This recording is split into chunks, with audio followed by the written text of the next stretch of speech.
In towns scattered across the world, a small number of people are being slowly tormented by a sound. It is low and constant, like the engine of a great truck idling somewhere just out of sight, a drone that never stops and never quite goes away. It steals their sleep. It frays their nerves. For a few, it has pushed them to the very edge of despair. And when investigators arrive with the most sensitive instruments ever built and point them at the noise, the machines hear nothing at all. So what is the hum? And why can only some of us hear it? This is the mystery of the hum. A real, documented low-frequency sound that has haunted towns from England to the American desert for over 50 years, heard by only a fraction of the people who live there and never fully explained. By the end of this, you will know who hears it, what the science has actually found, the towns it very nearly broke, and the unsettling possibility that the world is humming, and most of us simply cannot hear it. Stay with me.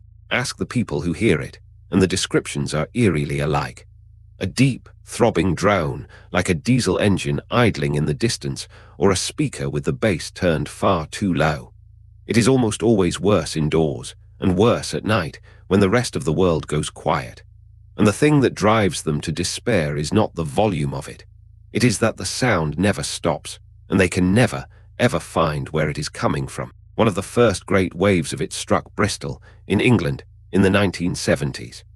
A local newspaper printed a small story about a strange, persistent hum and was flooded with letters, hundreds of them, from people who had believed they were alone or quietly losing their minds. Some had been suffering for years. They begged for an explanation. And despite the investigations that followed, no clear source for the Bristol hum was ever found. But the most famous case of all unfolded in the early 1990s in Taos, New Mexico. Taos is a small, quiet town in the high desert, far from heavy industry and motorways, and yet its residents began to report the very same thing. A low, maddening hum, with no visible source, slowly making their lives unbearable. Before long, it was national news. In 1993, a team of scientists from the University of New Mexico went to Taos to settle the matter. They surveyed the people who could hear it. They set up the most sensitive acoustic and seismic equipment they had, and they listened. What they found was strange.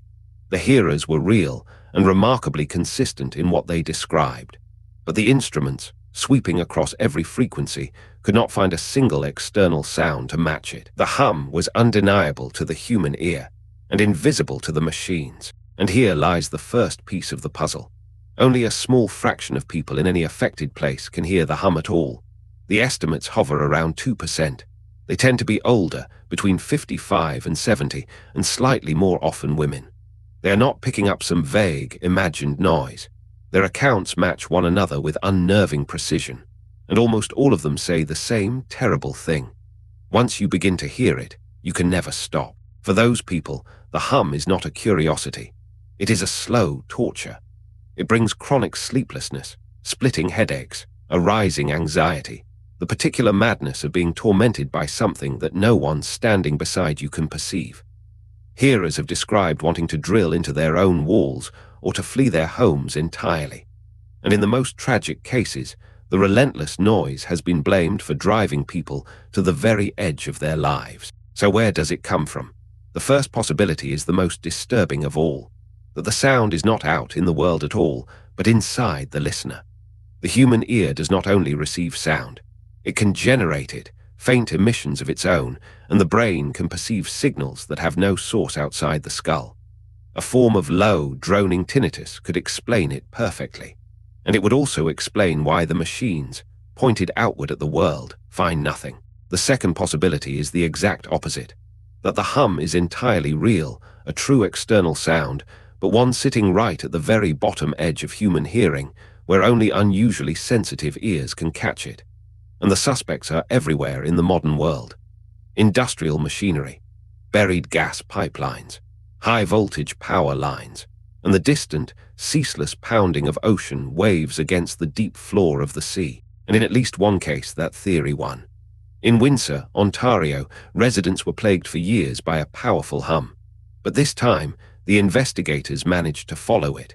They traced the sound across the river to the heavy industry on a place called Zug Island, beside Detroit.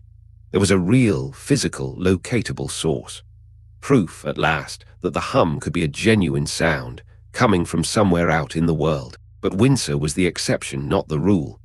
For every hum that has been traced to a factory or a pump, there are many more, Bristol, Taos, and dozens of towns across the globe, where investigators searched and came away with nothing at all.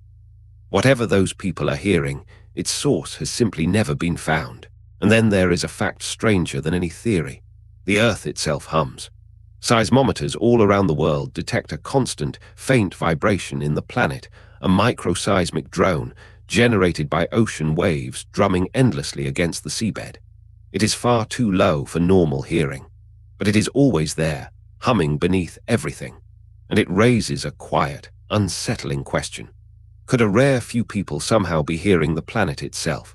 It may not even need to be loud to harm you. Scientists have long known that infrasound, sound below the threshold of conscious hearing, can still affect the human body in powerful ways. It can cause unease, a pressure in the chest, nausea, even a sudden and inexplicable sense of dread. Some famously haunted rooms turned out to be filled with infrasound from nothing more than a fan or a pipe. A sound you cannot consciously hear can still reach deep into your mind. Could it simply be suggestion then? One frightened report spreading from neighbor to neighbor. In part, perhaps. Fear is contagious, but the descriptions are too consistent across towns that never once spoke to one another across decades, long before the internet could carry the idea between them. Something real seems to sit underneath it all. The hum is not merely a story that people tell themselves in the dark. So lay it all out. The hum is real to the people who hear it. A handful of cases like Windsor have a clear industrial source. Most, like Taos and Bristol, remain completely unexplained.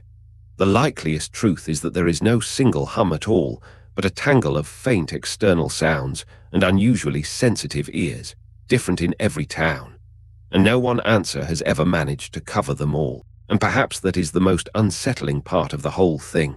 It reminds us that reality is not the same for everyone. A sound can fill a room, wreck a life, and remain utterly silent to the person sitting right beside you. Our senses do not show us the world as it truly is. They show us only a narrow slice of it.